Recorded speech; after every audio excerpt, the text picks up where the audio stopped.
Physics में theory है quantum physics है, क्वांटम फिजिक्स। हाँ, तो उसमें कहा जाता है कि जो इलेक्ट्रॉन होते हैं वो एक कॉरिडोर से गुजरते हैं, तो जब गुजरते हैं तो उनका पता नहीं लगता, कहीं कोई इस तरफ चले जाती है, कोई इस तरफ चले जाते हैं, कोई दरमियान में।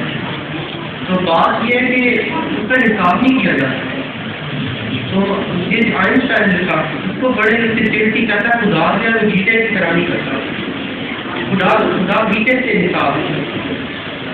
तो मेरे डैडी से मैंने पूछा, मैंने कहा इसके पीछे हो सकता है कि कोई वो फायदा करते हैं। वो जो बात आप बता रहे हैं ये मुकम्मल नहीं है। वो दाएं और बाएं दो से गुजरों से जो गुजर सकते हैं, अगर उनको कैलकुलेट किया जाए तो नहीं सिर्फ दाएं से गुजरते हैं, नहीं सिर्फ बाएं से गुजरते हैं। इसलिए एक रैंडम कुछ भी नहीं है।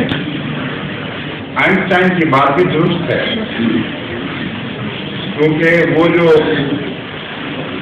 अनसर्टेनिटी थ्योरी है ना, हाँ अनसर्टेनिटी थ्योरी, उसके रूप से अगर महज इत्तेफाक होता तो ये जरूरी नहीं था कि निस्बत से गुजरे तो उधर से गुजरे,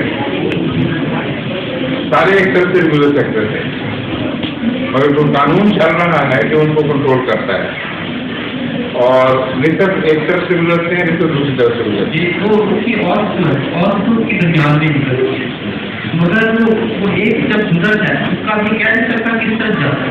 हाँ, कोई नहीं कह सकता, अनप्रेडिक्टेबिलिटी है जी। गीटे को जब पता नहीं अगर 6 आता है तो इतना पता होता है कि इसमें अगर 6 बहुत सारी बातें हैं, उनकी 6 जो उनकी छठा हिस्सा जो 6 हो, जरूरी नहीं है, जरूरी। तो आज तो आपका समझ आ गई है, मगर इसका मदद से कोई ताल्लुक नहीं है। मतलब कि इंसान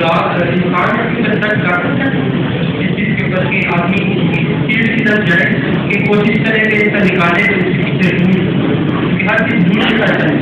हाँ, हर चीज रूल के साथ जो चलती है, बाद रूल ये कहते हैं कि यहाँ फ्रीडम है, वहाँ फ्रीडम चलेगी। अल्लाह ताला ने जानवरों को बाद हरकतों का पाबंद किया हुआ है। मसलन शेर है और चीता है, भेड़िया है, वो गोश्त खाएंगे, सब्जियां नहीं खाते, दालें नहीं खाते, भूखे मर जाए फिर भी नहीं खाएंगे। लेकिन इंसान को अल्लाह ताला ने फ्रीडम दे दी है, वो कुछ गोश्तखोर है, कुछ सब्जीखोर है, कुछ दोनों चीजें खाते हैं। तो आप उसको कहें कि ये कोई असूल नहीं, ये गलत है। ये भी एक असूल है कि बाद जगहों में बाद खास स्पीशीज को फ्रीडम ऑफ चॉइस मिल गई है, और उसके और मकासद हैं, समझे?